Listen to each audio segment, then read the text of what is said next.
Bedanya polisi asli dan gadungan.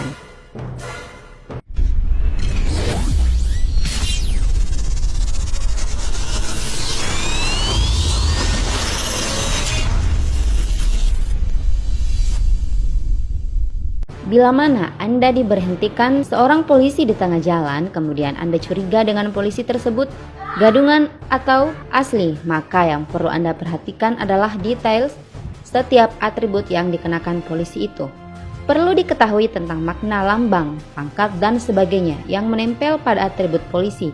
Dan apabila terdapat salah satu atribut tidak menempel pada pakaian polisi tersebut, maka patut dicurigai dan segera laporkan ke kantor polisi yang terdekat. Berikut ciri-ciri polisi asli atau gadungan. Ilustrasi foto di atas diperagakan oleh polisi sesungguhnya. Mitra Humas, kami himbau untuk selalu waspada terkait adanya orang yang mengaku sebagai oknum polisi alias polisi gadungan, yang tentunya dapat membuat keresahan dan ketidaknyamanan di masyarakat. Maka Mitra Humas harus 1. Lebih peduli terhadap situasi yang terjadi dan berkembang di lingkungan kita. 2. Jangan ikut-ikutan atau mudah percaya dengan oknum yang mengaku sebagai anggota polisi yang menawarkan kemudahan bahkan janji dapat menolong siapa saja yang mau menjadi anggota Polri dengan meminta imbalan sejumlah uang. 3. Bila Mitra Humas mengetahui atau curiga terkait dengan adanya polisi gadungan, segeralah laporkan kepada kami agar dapat dengan segera menindaklanjutinya. Berikut ciri-ciri polisi asli atau polisi gadungan. 1. Polisi tidak berhak menilang surat pajak motor atau mobil yang mati. Hal ini dibenarkan oleh Direktur Lalu Lintas Polda Metro Jaya. Masalah pajak bukan urusan polisi tapi Dispenda. Kalau masalah pajak, polisi tidak berhak menilang. Bahkan seandainya pembayar pajak yang telat ini pas kena razia di jalan umum, posisi tetap tidak bisa berbuat apa-apa. Kalau semua surat lengkap dan tidak ada masalah, ya tidak bisa ditilang, ucapnya. Jika si polisi tetap mengambil tindakan menilang, Joko menyarankan agar si pengendara mengajukan komplain secara resmi. Pengendara bisa mencatat nama polisi yang tertera di seragam dan melaporkan kepada yang berwenang. Kalau pakai rompi, suruh buka rompinya, jangan lupa catat namanya. Kalau tetap ngotot, minta pada polisi tersebut peraturannya. Pasal berapa, minta untuk menunjukkan. Kalau tidak bisa, jangan mau ditilang. Soalnya telat bayar pajak itu sudah ada sanksi tersendiri, yaitu denda. Dan itu urusan Dinas Pendapatan Daerah atau Dispenda. Jika Anda melihat ada razia saat di jalan, maka disarankan untuk tidak gugup.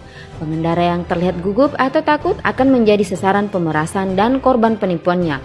Untuk itu, Anda harus tetap tenang dan menantang untuk meminta surat tilang darinya. Jika si pemeriksa tak kunjung mengeluarkannya, maka Anda patut berhati-hati. Bisa jadi yang melakukan pemeriksaan atau razia itu adalah polisi gadungan. 2. Menanyakan kartu anggota. Selain menantang untuk meminta surat tilang darinya, Anda juga disarankan untuk berani menanyakan kartu anggota si pemeriksa. Ketahuilah bahwa polisi gadungan yang melakukan pemeriksaan ini biasanya memakai seragam polisi, tapi ditutup dengan jaket agar tak terlihat papan namanya. Selain itu, pengendara juga akan ditakut-takuti untuk dibawa ke kantor polisi terdekat atau bahkan menyita kendaraannya. Jika mendapat perlakuan seperti itu dari polisi, maka Anda patut waspada. Untuk itu, coba tanyakan kartu anggota miliknya. Jika si pemeriksa tak mau mengeluarkannya, maka bisa jadi dia merupakan polisi gadungan. 3. Meminta surat tugasnya. Polisi yang melakukan razia itu biasanya mendapatkan surat tugas. Surat perintah tugas itu dikeluarkan oleh Kepala Kepolisian Negara Republik Indonesia untuk pemeriksaan yang dilakukan oleh petugas polisi negara Republik Indonesia dan dikeluarkan oleh Menteri untuk pemeriksaan yang dilakukan oleh pemeriksa pegawai negeri sipil.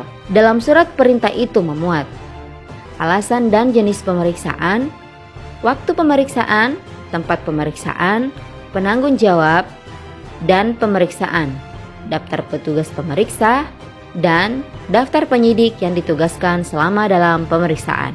Jika polisi yang memeriksa Anda tak menunjukkan surat tugasnya, maka Anda patut waspada terhadapnya.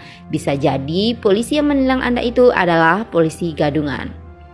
Nah, itulah cara agar tak tertipu oleh polisi gadungan. Ketahuilah bahwa pemeriksaan yang dilakukan pada malam hari selain harus dilengkapi tenda yang menunjukkan adanya pemeriksaan juga wajib dipasang lampu isyarat bercahaya kuning terang.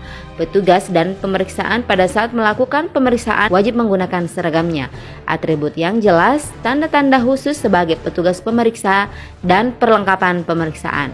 Jika si pemeriksa tak menunjukkan ciri-ciri seperti itu, maka Anda patut waspada. Anda bisa saja menjadi korban penipuannya. Nah, itulah cara membedakan polisi asli dan polisi gadungan. Semoga informasi ini berguna untuk Anda semua.